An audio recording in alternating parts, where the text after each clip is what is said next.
Doctor Zakir নায়েককে আপাতত বাংলাদেশ আসার অনুমতি না দেওয়ার সিদ্ধান্ত নিয়েছে সরকার। ইসলামিক স্কলার ডাক্তার জাকির নায়েককে বাংলাদেশে আসার অনুমতি না দেওয়ার সিদ্ধান্ত নিয়েছে সরকার। নিরাপত্তা ও রাজনৈতিক বাস্তবতা বিবেচনা করে সরকার এমন সিদ্ধান্ত নিয়েছে। এমন সিদ্ধান্তের পর ক্ষুব্ধ প্রতিক্রিয়া জানিয়েছেন নেটিজেনরা। নিরাপত্তার দোহাই দিয়ে একজন দায়ীর আগমনের অনুমতি না দেওয়াটা কতটা যুক্তিযুক্ত? ডাক্তার জাকির নায়েককে দেশের লাখো কোটি মানুষ ভালোবাসেন এবং অগণিত মানুষ তার বাংলাদেশে আসা এবং এখানে এসে বিভিন্ন প্রোগ্রাম করাটার প্রত্যাশা করেন। অতএব তার আশাটা মৌলিকভাবে প্রত্যাশিত এবং কাঙ্ক্ষিত এবং তার আশাটাই বরং স্বাভাবিক।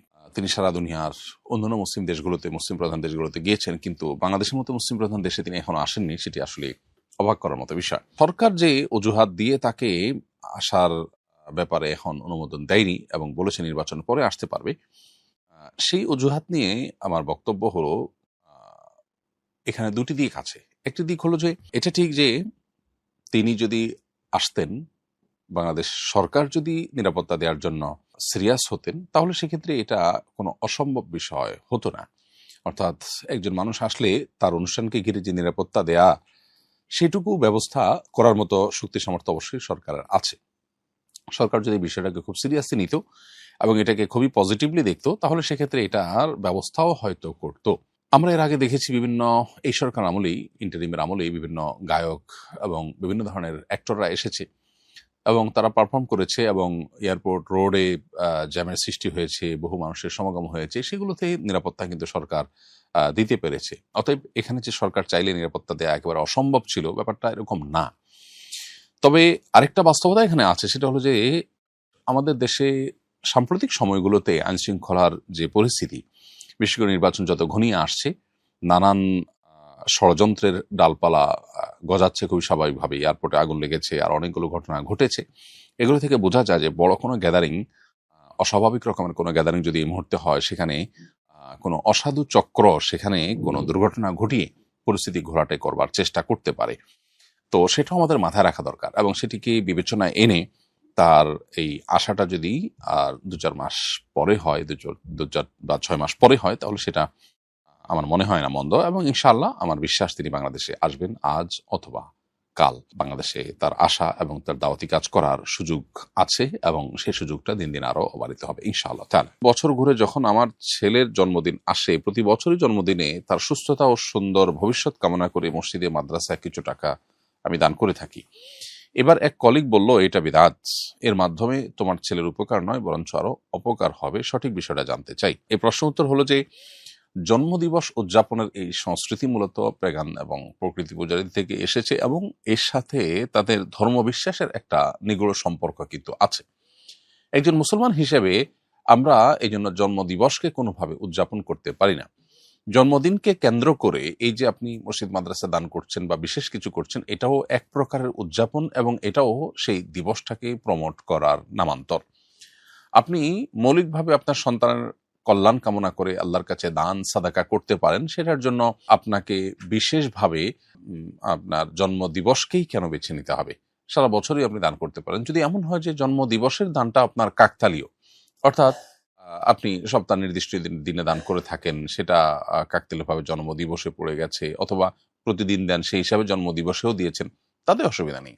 কিন্তু যদি জন্ম দিবসকে কেন্দ্র করে দেন, তাহলে জন্ম দিবসকে আপনি বিশেষভাবে উদযাপন করছেন এবং এই যে উদযাপন, সেটাও তো অমুসলিমদের সাথে সাদৃশ্য গ্রহণ। নবী সাল্লাল্লাহু আলাইহি ওয়াসাল্লাম পরিষ্কারভাবে আমাদেরকে বলেছেন, মান তাশাব্বাহা বিকওমিন ফাহুয়া মিনহুম, যে ব্যক্তি কোনো সম্প্রদায়ের মানুষের সাদৃশ্য গ্রহণ করবে বা কারোর মতো হওয়ার চেষ্টা করবে, সে কিন্তু তাদের অন্তর্ভুক্ত হয়ে যাবে। এজন্য এটা আপনার জন্য জায়েজ হবে না। তবে আপনার কলেজ যেটা বলেছেন বেদাত, এখানে বেদাত হওয়ার ইস্যু নেই, কারণ বেদাত আসলে কোনো ভালো কাজ কেউ যখন করে, কোরআন হাদিসে যেটা নেই সেটাকে সওয়াবের আশা যদি করে, আপনি নিশ্চয়ই জন্ম দিবসে দান করলে সওয়াব হয় আলাদা, এরকম কোনো বিশ্বাস থেকে করেন না, যার কারণে বিদআতের সংজ্ঞাটা এখানে ফিট হবে না, বরং এটি নাজায়েজ এবং গুনাহের কাজ, যেটা আমাদের পরিহার করা উচিত।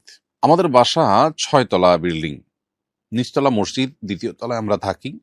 চাইলে কি আমরা বাসা থেকে জামাতে শরীক হতে পারবো? উত্তর হলো যে একটা ভবনের যদি বেশ কয়েকটা ফ্লোর মসজিদ হয়, তাহলে সবগুলো মিলে একটা জায়গা হিসাবে ধর্তব্য হয়। ধরুন একটা মসজিদের 3টা ফ্লোর আছে, ground floor, first floor, second floor, এই 3টা ফ্লোরের যে কোনো ফ্লোরে দাঁড়ালেই সেটি মসজিদে দাঁড়ানো হিসাবে বিবেচিত হবে, কারণ 3টা মিলে একটা হিসাবে গণ্য হবে, কারণ 3টাই মূলত মসজিদ। কিন্তু যদি একই বিল্ডিং এর একটা ফ্লোর মসজিদ হয়, হতে পারে যে টেম্পোরারি মসজিদ, অথবা এটা পাঞ্জেগানা মসজিদ, নিয়মতান্ত্রিক অফ মসজিদ না, অথবা নিয়মতান্ত্রিক মসজিদ, কিন্তু একটা ফ্লোর মসজিদ, উপরে হয়তো বাসা, ইমাম সাহেবের বাসা বা অন্য কারোর বাসা। তো উপরে যেহেতু বাসা, সেহেতু ভিন্ন জায়গা হিসাবে সেটি গণ্য হবে, কারণ পারপাস সম্পূর্ণ ভিন্ন।